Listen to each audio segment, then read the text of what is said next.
The Academy Hall was too quiet for a place that held 12 different alien species under one roof. Bright banners floated in the air, showing symbols of peace and unity, but no one truly believed in peace. Not here, not in the Orion diplomatic station where power decided everything.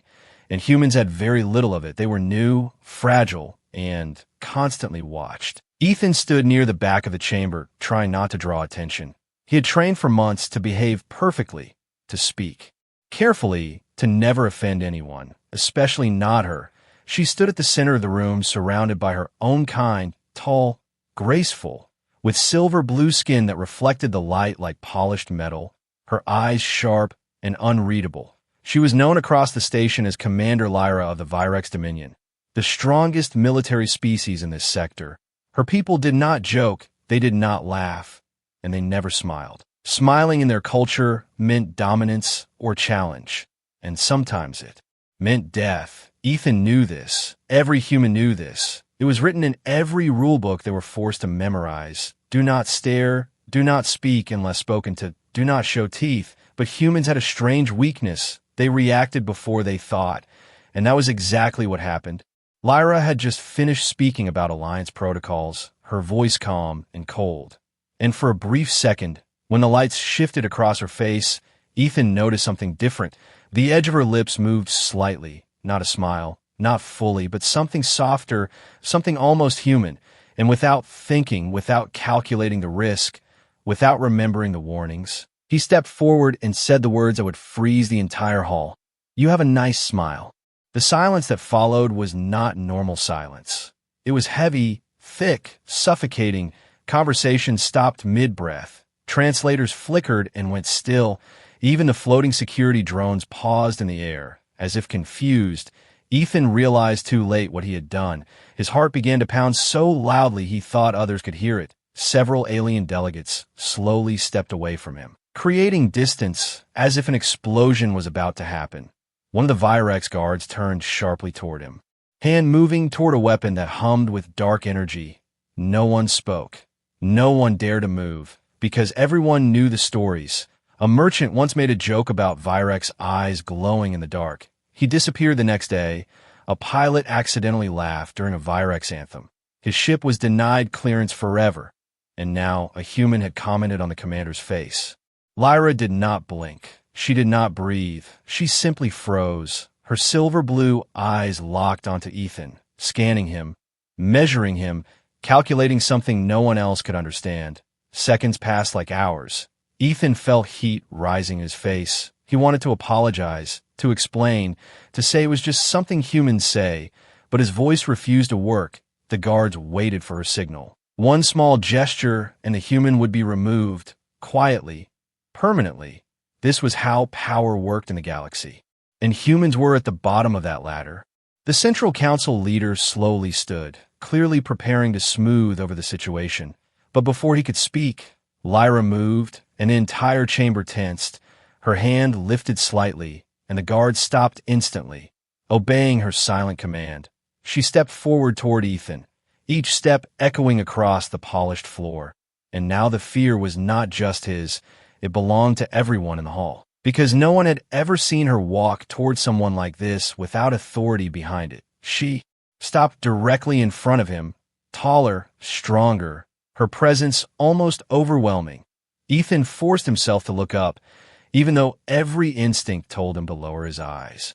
Her gaze searched his face carefully, as if she was looking for deception, for mockery, for hidden insult. But what she saw instead was something simple and honest, nervousness, embarrassment, and a strange kind of human sincerity, something rare in political chambers like this. Her head tilted slightly, a small movement that shocked her own guards. And then something even more shocking happened. The edge of her lips curved upward again, this time clearly, slowly, wider than before. Gasps filled the hall. A Virex smiling was unheard of. It was not weakness. It was not dominance. It was something else entirely, and no one understood what it meant. Ethan blinked, unsure if he was about to survive or become a diplomatic disaster recorded in history books. Lyra's voice, softer now but still powerful, broke the silence. "Explain," she said, not as a threat, but as a request. And in that moment, something changed in the room. The fear shifted into curiosity, the tension into confusion, because the most dangerous commander in the quadrant was not angry. She was interested in a fragile human who dared to speak without fear, or maybe with fear, but spoke anyway. Ethan swallowed and prepared to answer, knowing that whatever he said next could shape not just his fate, but humanity's place in the galaxy. If you enjoy stories like this and want to see what happens next in this galactic tension, consider subscribing to this channel to support more HFY sci-fi adventures. Because this was only the beginning, and no one in that chamber yet understood why a simple human compliment had just shifted the balance of power in ways they could not predict. The chamber did not return to normal after that moment. It could not, because something impossible had just happened. Commander Lyra of the Virex Dominion had smiled. Not as a threat, not as a signal of conquest, but as a reaction to a human compliment. And across the diplomatic station, whispers began to spread like silent fire. The alien who never smiled had done the unthinkable. Ethan stood in front of her, still unsure whether he had just saved his species from humiliation or pushed them toward extinction. Lyra's silver-blue eyes remained fixed on him, studying him the way a scientist studies a rare and unstable element. And when she finally spoke again, her voice carried through the hall with calm authority. "Walk with me," she said, and that simple command created a new wave of tension because no one refused a Virex commander, especially not one who commanded fleets capable of erasing planets. The guards stepped aside instantly, their dark armor reflecting the chamber lights, and the delegates parted like water around them as Lyra began walking toward the private corridor that led to restricted chambers. Ethan hesitated only half a second before following, aware that thousands of eyes were now watching him, some filled with fear, others with anger, because humans were not supposed to attract this kind of attention. They were supposed to stay quiet and grateful, but now the human who broke protocol was being escorted personally by the most feared being in the quadrant, and no one understood why. Inside the corridor, the air felt colder, quieter, insulated from the political noise of the main hall. The walls shimmered with Virex technology, alive with faint pulses of blue light, and for several long steps neither of them spoke. Ethan's mind raced as he tried to remember every cultural lesson he had studied. Virex did not express casual emotion. Their society evolved under brutal conditions on a high-gravity world where weakness meant extinction. Emotional control became survival. Smiles were historically recorded only in ancient war rituals, displayed before combat as a sign of total confidence.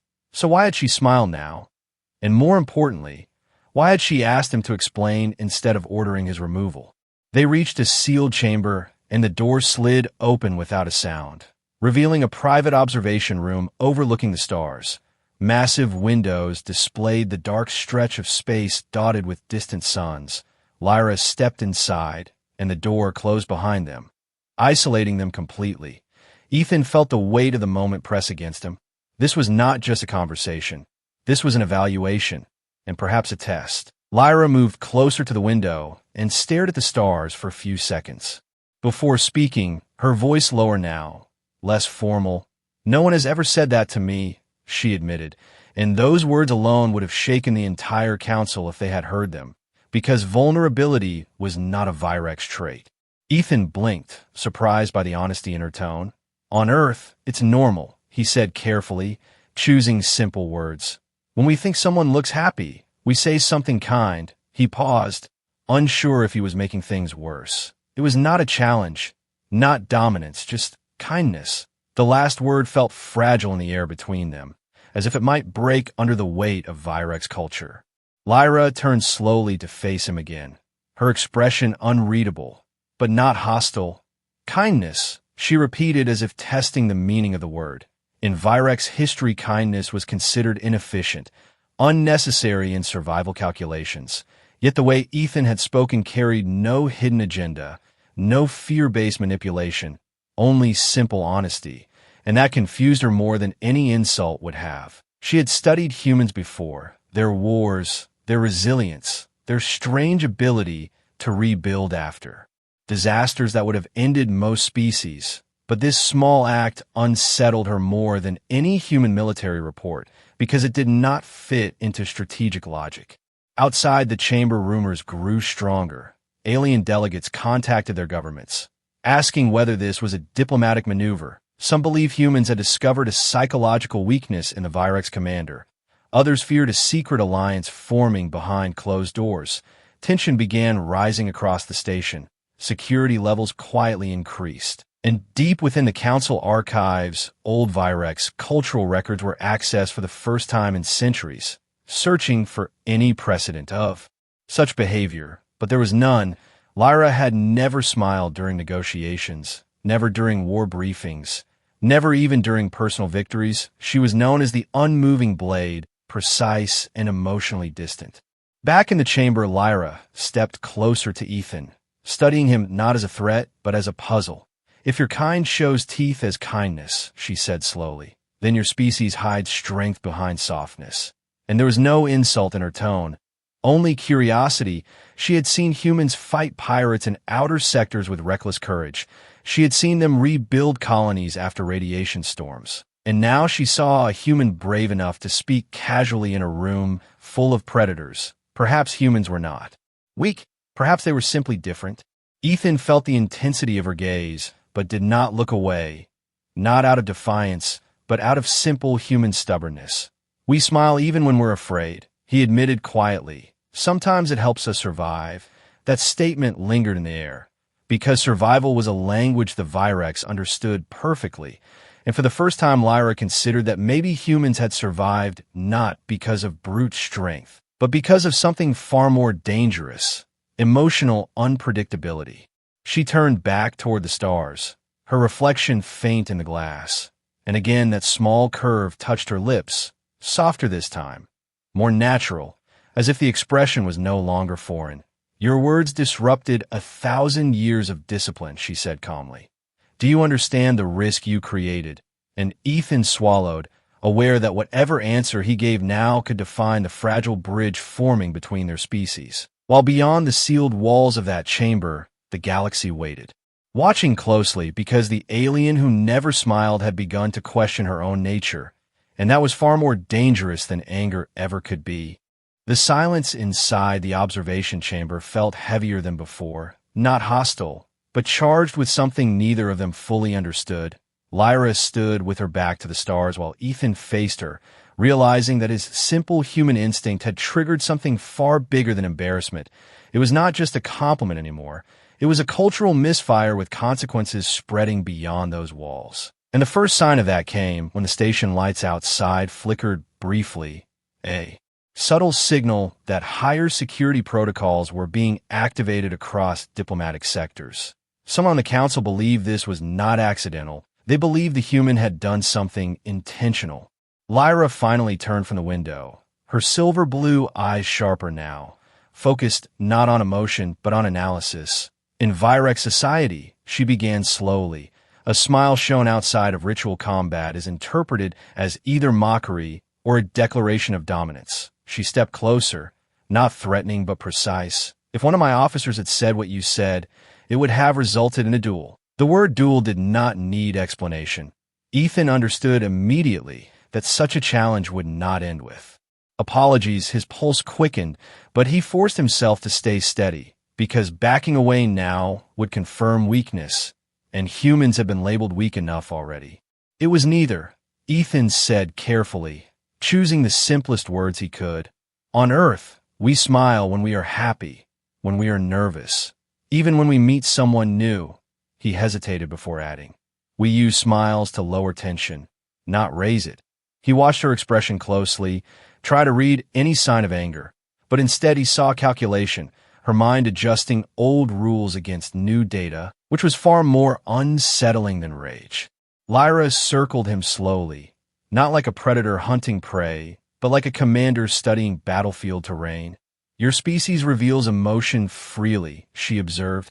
"You expose weakness openly." And Ethan shook his head slightly. "It looks like weakness, but it is not," he replied, his voice gaining confidence despite the situation. "When we show emotion, we build trust. When we build trust, we survive together." He paused, thinking of Earth's long and painful history, wars that nearly destroyed them, disasters that force cooperation. Humans survive because we connect, not because we dominate. The idea hung between them like a fragile bridge, because the Virex built their empire through dominance and strength. Connection was considered inefficient, even dangerous.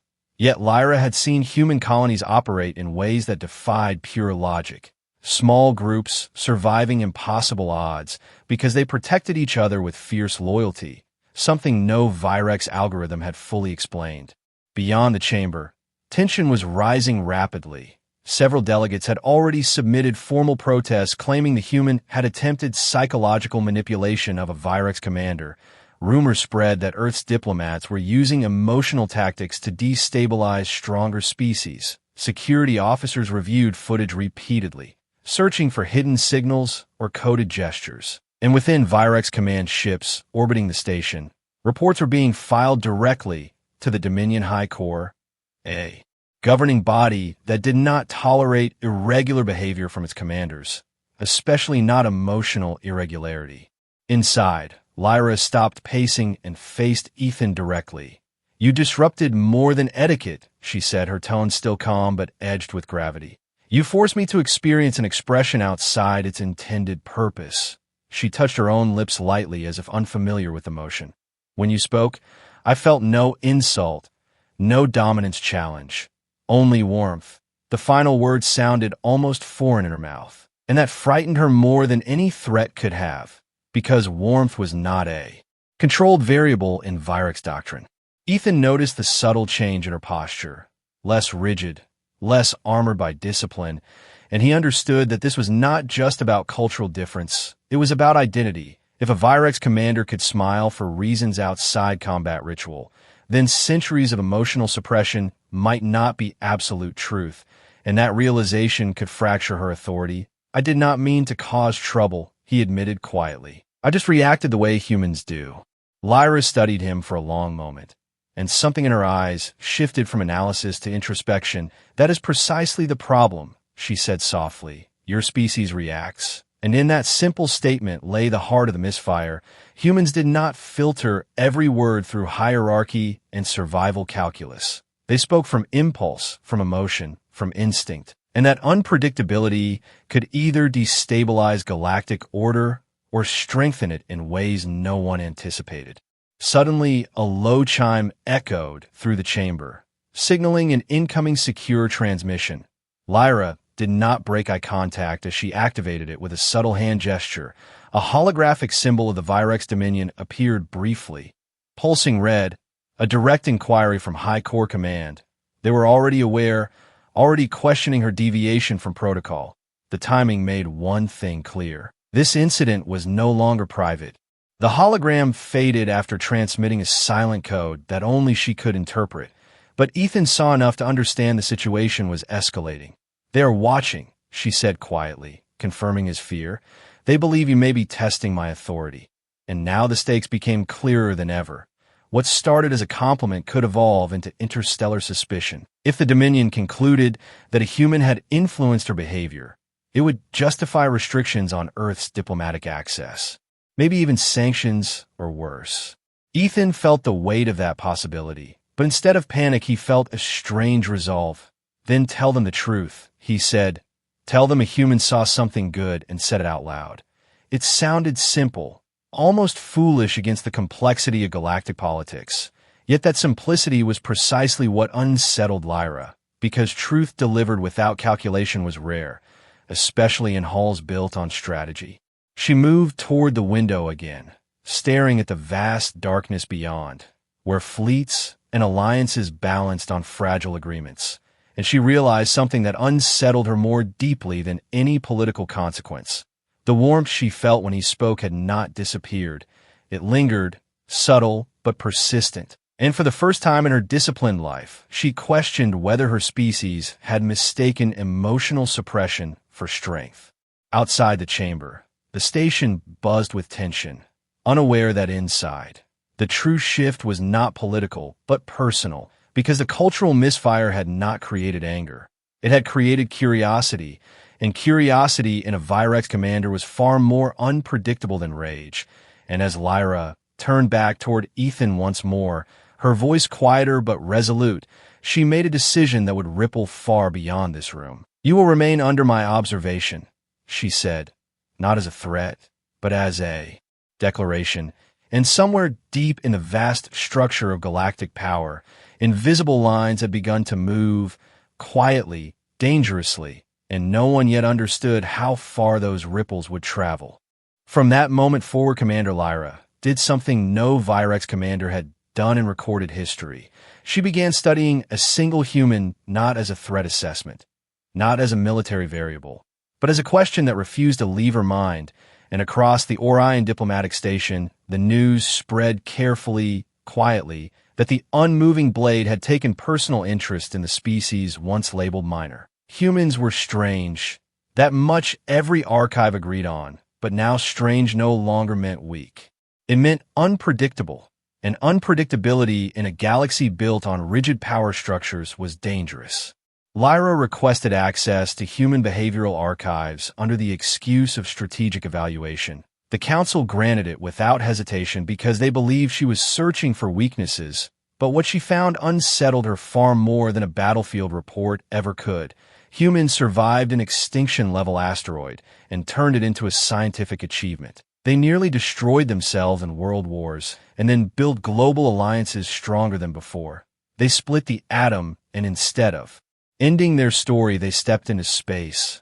Every disaster in their history did not erase them.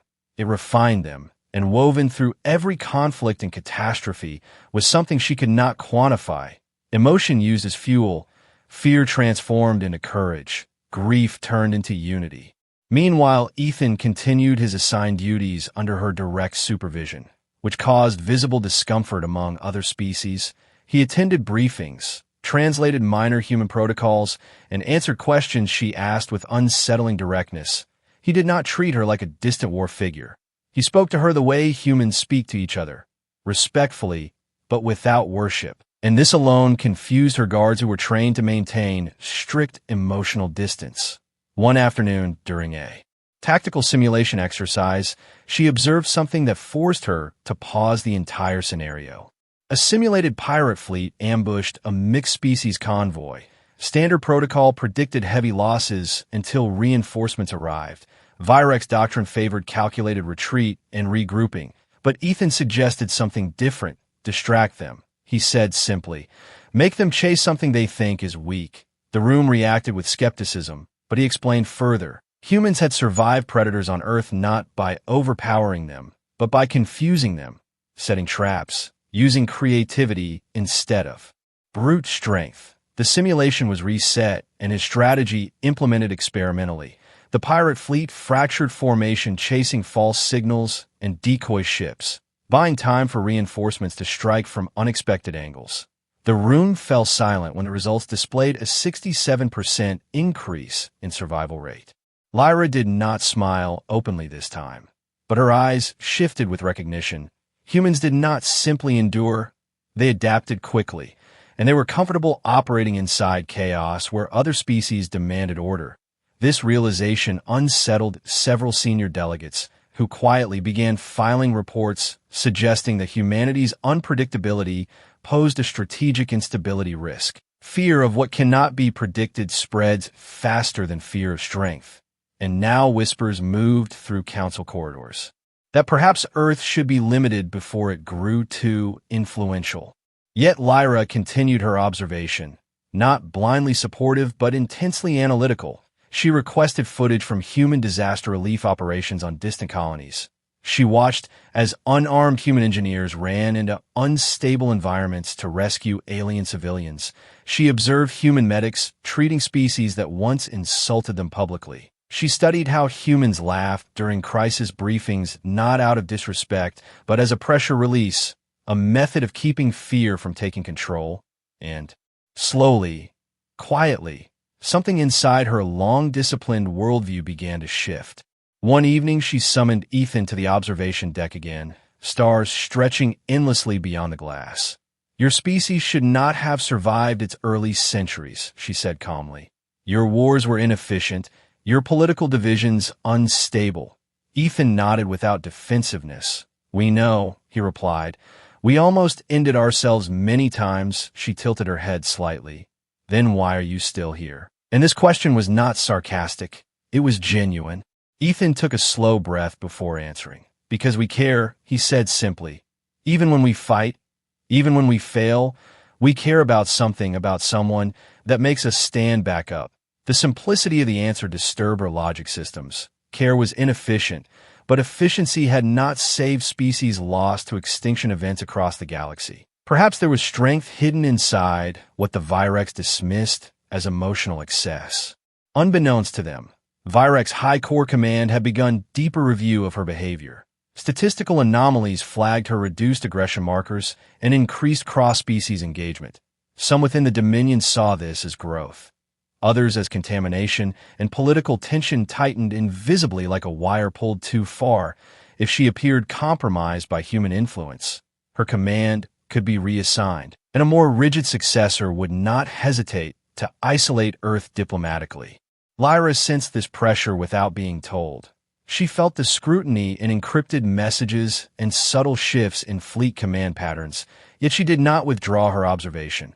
Instead, she leaned into it further, testing Ethan with sharper questions, challenging human history with harsh critique, but he responded not with anger, only with honest acknowledgement of flaws and quiet pride in survival. And for the first time, she recognized something profoundly dangerous about humanity. They did not hide their weaknesses, they transformed them.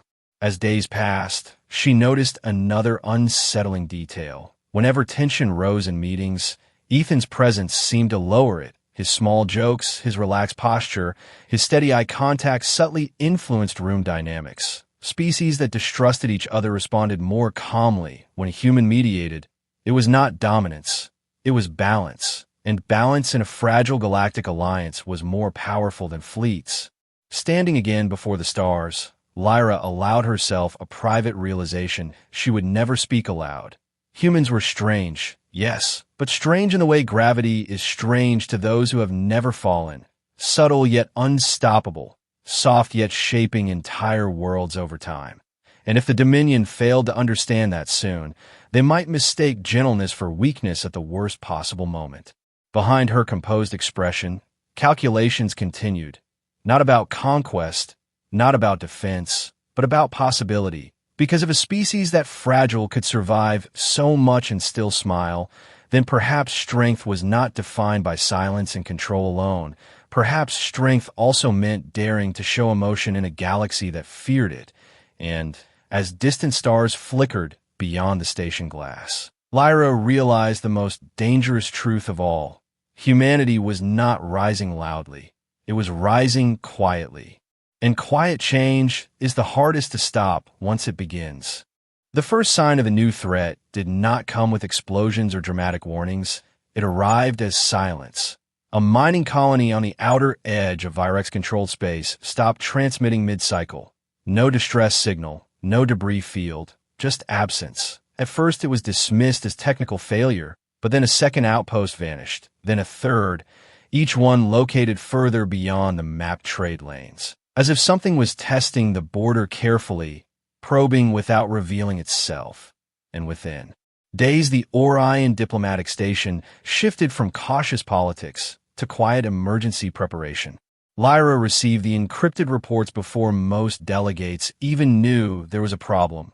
Long-range scans showed gravitational distortions where colonies once stood, not destruction in the traditional sense, but compression, matter folded inward unnaturally. Ships sent to investigate returned with corrupted data logs and crews reporting severe psychological stress.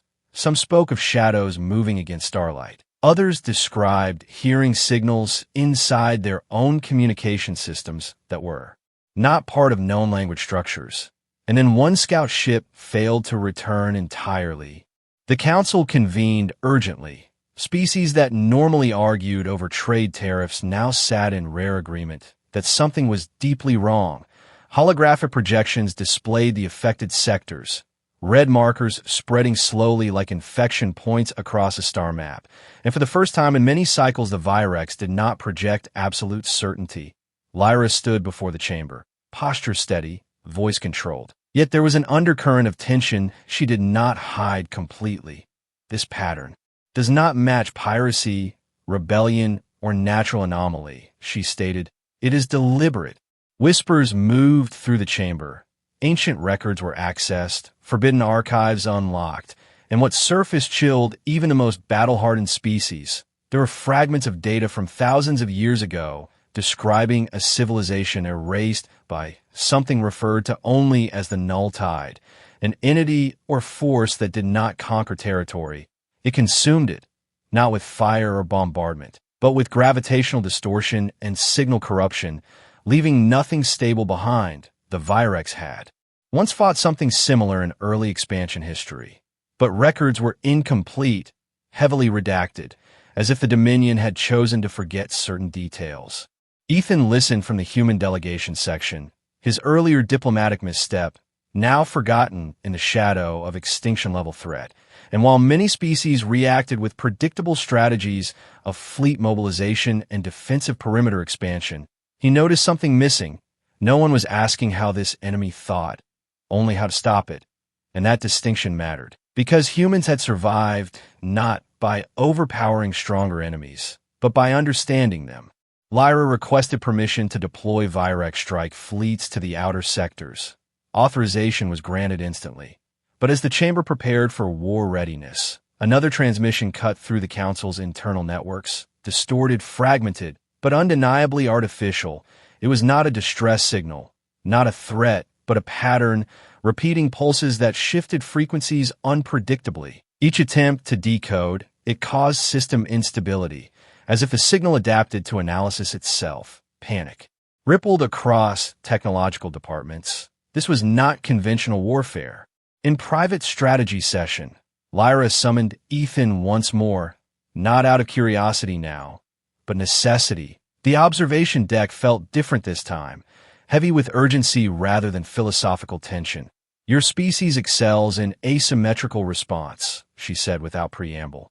You fight enemies stronger than yourselves by altering the battlefield. Her eyes held no pride, only calculation. What would humans do against something that erases entire colonies without warning?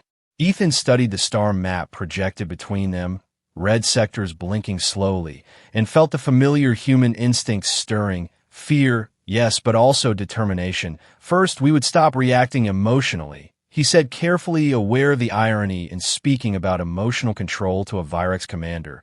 We would assume the enemy wants us afraid, wants us predictable. He traced a finger along the spread pattern. It is testing response times, measuring fleet movement, mapping defensive priorities. Lyra's gaze sharpened because this aligned disturbingly well with early fleet logs. Virex strike groups had arrived precisely where the distortions had already ceased, always one step behind, always reacting rather than anticipating. Then we changed the pattern, Ethan continued. We send false fleets, broadcast fake distress signals, make it think we are scattered and disorganized. He looked up at her steadily. Humans survive predators by pretending to be weaker than we were, until the moment we weren't. Outside the station, the first Virex warships engaged a distortion zone directly, and what returned was a single fragmented message before signal collapse, describing space folding inward like fabric pulled tight, weapon systems firing into nothingness, and then silence. Entire crews lost without visible impact. The council chamber fell in a stunned stillness as casualty numbers updated. This was no pirate force, no rival empire. This was something older, patient, and uninterested in. Negotiation. Political blame began surfacing instantly. Some delegates accused the Virex of awakening an ancient threat through territorial expansion. Others subtly implied that humanity's unpredictable behavior had destabilized delicate alliances, fierce searches for targets, and humans were still the newest variable in the equation. But Lyra did not engage in accusation. Her focus remained fixed on adaptation, on breaking the enemy's pattern before it fully understood theirs. Deep within Dominion Command, High Corps analysts monitored her decisions closely, noting that she had incorporated human strategic input into fleet movement algorithms, and that fact alone unsettled hardline traditionalists. If a Virex commander relied too heavily on human unpredictability, it could signal ideological contamination. Yet results mattered more than pride. And early signs suggested that false fleet deployments were disrupting the null tide's advance slightly. Distortions hesitated, as if recalculating. Back in the observation deck, tension pressed between Lyra and Ethan like static electricity. If this entity adapts, she said quietly, then it will eventually account for deception. Ethan nodded. Then we adapt faster, he replied simply, and she studied him again, recognizing the core difference between their species. Virex sought control. Humans embraced change, and in a battle against something that thrived on predictability, change might be the only true weapon. Alarms sounded across the station suddenly. A new distortion signature had appeared far closer than expected, not at the border, but within Allied trade lanes. The threat was accelerating. Testing inner defenses now, and through the wide observation window, they could see distant fleet formations igniting engines in urgent response, stars briefly hidden by the glow of mobilized warships. Lyra's expression hardened into command mode. But beneath that discipline, something else moved. Not fear, not doubt, but recognition. The galaxy stood at the edge of something far larger than political rivalry, and survival might depend not on who was strongest, but on who adapted first. She turned toward Ethan one final time before issuing fleet directives, her voice steady but edged with quiet intensity. Your species smiles in the face of danger, she said, recalling his earlier words. It is time to prove that was not weakness. And as distant space bent again under invisible force, humanity's strange resilience prepared to face something that did not understand emotion at all, and that difference might soon decide the fate of them all. When the null tide pushed into the inner trade lanes, it expected panic.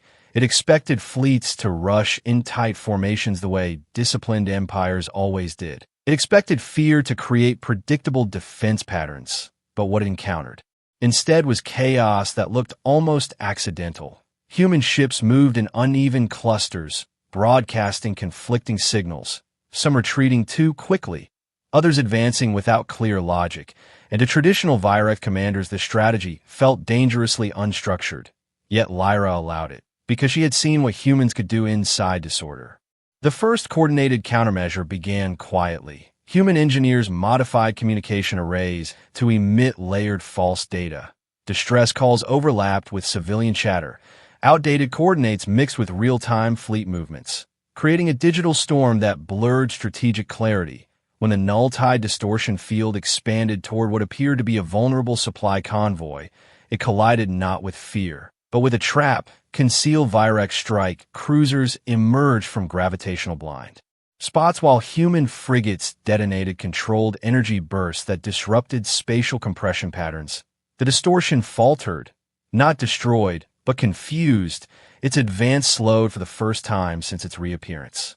Inside the command bridge of her flagship, Lyra observed the battle unfold, not with emotional display, but with intense focus, and beside her stood Ethan wearing a simple tactical interface band, feeding rapid adaptation models into the fleet network. Human analysts worked alongside Virex strategists, something once politically unthinkable, now necessary for survival.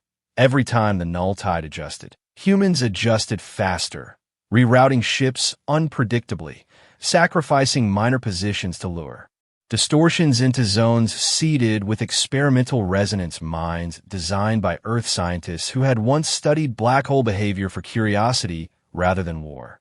The null tide reacted with increased aggression. Entire sectors flickered as gravitational waves rippled outward, and one human cruiser was caught at the edge of compression, its hull bending under impossible pressure. Alarms screamed across every Allied frequency, but instead of retreating in fear, the damaged ship transmitted a manual override signal that triggered a chain reaction through nearby drones, amplifying resonance pulses that forced the distortion field to recoil. The cruiser was lost, but the data it transmitted during its final seconds provided critical insight into the enemy's structure, and within minutes human programmers had updated predictive models across the fleet. Lyra felt something shift inside her, as she watched the sacrifice. Not despair, but fierce respect. Humans did not crumble under loss. They transformed it into strategy, and that resilience unsettled even the most hardened Virex officers, because the Dominion valued strength through survival probability, while humans seemed willing to risk everything for collective gain, and that willingness disrupted the enemy's calculations. On a nearby battlefield corridor, Lyra herself engaged directly, leading a spearhead formation into a narrowing distortion zone, while human pilots executed unpredictable flanking maneuvers around her. The stars warped, bending like liquid metal. And for a moment, even Virex battle algorithms struggled to maintain stability. But then something unexpected happened. Human fighters began transmitting laughter across encrypted channels. Not mockery, not hysteria, but controlled humor designed to stabilize their own fear responses, and that signal pattern interfered with the null tide's adaptive frequency scanning, introducing irregular emotional noise into its detection systems. Ethan's voice cut through the command channel calmly. It analyzes patterns, so give it none, and immediately the fleet shifted again. Ships broke formation deliberately, some accelerating toward distortion edges at odd angles, others shutting down engines entirely to drift silently before reigniting at calculated intervals. It looked reckless, even foolish, but the null tide hesitated, its compression waves fragmenting as if recalculating a problem that refused stable variables. In that hesitation, Lyra seized initiative. Her flagship unleashed concentrated graviton lances into the distortion core, while human frigates detonated resonance mines precisely where predictive algorithms indicated structural weakness. Space itself trembled as the distortion folded inward violently, not consuming, but collapsing against its own unstable geometry, and for the first time since its return, the null tide retreated, not destroyed, but wounded. Its advance halted. Across Allied channels, disbelief turned into cautious hope. Sectors once marked red stabilized slowly. And though losses were heavy, the unstoppable force had been forced backward, not by superior firepower alone, but by adaptive unpredictability, by emotion turned into tactical advantage, by species once dismissed as fragile, proving that survival is not always about dominance. On the command bridge, as reports confirmed the retreat, Lyra felt a rare and unmistakable expression return to her face, her lips curved upward. Not ritual, not calculated, but genuine, and several Virex officers froze in quiet shock, because their commander, mid-battle, had smiled again, but this time no one mistook it for weakness. It was recognition that humanity's strange blend of courage, creativity, and connection had shifted the balance of a war that logic alone could not win. Ethan looked at the battle map where distortions receded like a tide pulled back by unseen force. Exhaustion clear in his eyes, but resolve unbroken. It will adapt again, he said quietly, aware that victory was temporary, and Lyra nodded. Then so will we, she replied, her voice carrying not just command, but partnership, something the Dominion had never fully embraced before. Far beyond the immediate battlefield, hidden fragments of the null tide pulsed faintly in deep space, recalibrating, learning, and preparing to return stronger. But now it faced an enemy unlike any it had encountered in recorded cycles, a species that did not fear chaos, that smiled under pressure, that turned sacrifice into evolution. And as fleets regrouped under the light of distant stars, one truth became clear across the Alliance. Humanity was no longer the weakest presence in the galaxy. It was the variable that could not be solved, and in a war against something that thrived on prediction, that made all the difference. The retreat of the null tide did not bring celebration. It brought silence, the kind of silence that follows survival when everyone understands how close extinction truly was. Fleets drifted in damaged formations across stabilized sectors. Rescue ships moved carefully through debris fields where entire crews had made their final stand. And on the Orion diplomatic station, the council gathered not to argue, but to reassess everything they believed about strength, because the unstoppable force had been stopped, not crushed, but pushed back by a strategy born from unpredictability and emotional resilience. And at the center of that shift stood two figures who had once shared a single awkward moment in a diplomatic hall. Lyra stood before the council chamber once more. But the atmosphere was different now. There was no tension directed at her curiosity, no whispered doubt about contamination. Instead, there was measured respect. The Virex High Core transmitted live observation, analyzing every movement, every inflection in her voice. And for the first time in centuries, the Dominion addressed a non-Virex species not as subordinate ally, but as strategic equal. She presented battle data calmly, outlining how human adaptive modeling disrupted null tide compression logic, how emotional variability introduced noise into an enemy dependent on pattern recognition, how sacrifice and creativity combined into something no rigid doctrine could predict. Some delegates struggled visibly with this truth, because it meant admitting that the weakest military force in the alliance had become its most critical variable. But evidence silenced pride. The survival rates were undeniable. Sectors once marked lost were stable again, and human Virex cooperative command structures were now embedded into fleet operations permanently. The galaxy had shifted quietly, irreversibly. Ethan sat among the human delegation, no longer ignored, no longer tolerated as minor presence, but watched with curiosity. And when Lyra concluded her report, she did something no one anticipated. She stepped down from the central platform and walked directly toward him in full view of every species present.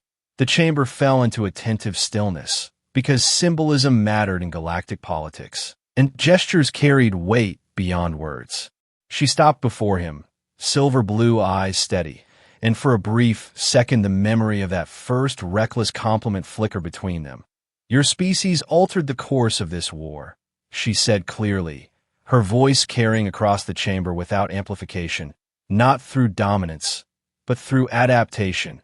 There was no hesitation now, no guarded uncertainty, only acknowledgement. And then, slowly, deliberately, she smiled, not as ritual, not as dominance display, but as open expression, wider than ever before. Gasps did not follow this time. Instead, a ripple of understanding moved through the delegates, because they now recognized that the expression was not weakness.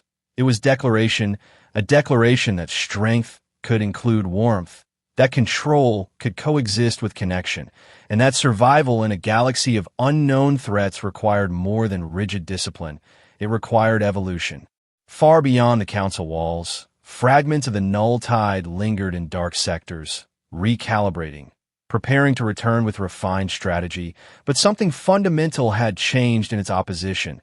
Humanity was no longer dismissed as fragile. It was studied, integrated, and respected, and perhaps more importantly, its influence was spreading quietly into cultures that once rejected emotional expression entirely.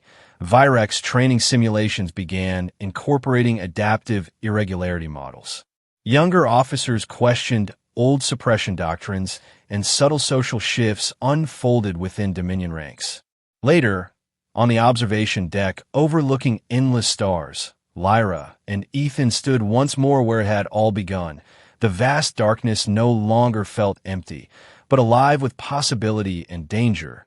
"The null tide will return," she said calmly, not as warning, but as certainty, and Ethan nodded. "Then we'll be ready," he replied, not with arrogance, but with quiet confidence.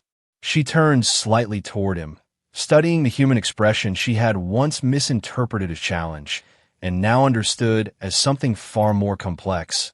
"When you spoke in the chamber that day," she said thoughtfully, "I believed you had disrupted order." She paused briefly. "But perhaps you restored balance." Ethan smiled gently, not dramatic, not exaggerated, just human. "Sometimes small things change big systems," he said, and the simplicity of that statement carried more truth than any battle statistic, because the shift had not begun with fleets or weapons. It began with an unfiltered moment of kindness. Across the galaxy, alliances strengthened cautiously, strategies evolved, and watchful eyes scanned distant space for the next distortion wave. But beneath all the preparation lay a new understanding. Survival was not owned by the strongest species. It belonged to those willing to adapt, to feel, to connect, even under threat.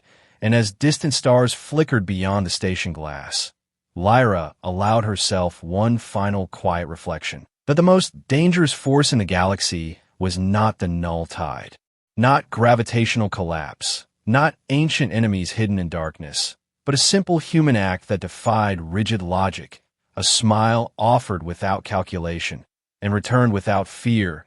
And somewhere in the vastness beyond, as the universe shifted slowly toward its next conflict, the meaning of that smile continued to echo, subtle yet unstoppable, shaping a future neither of them had fully imagined.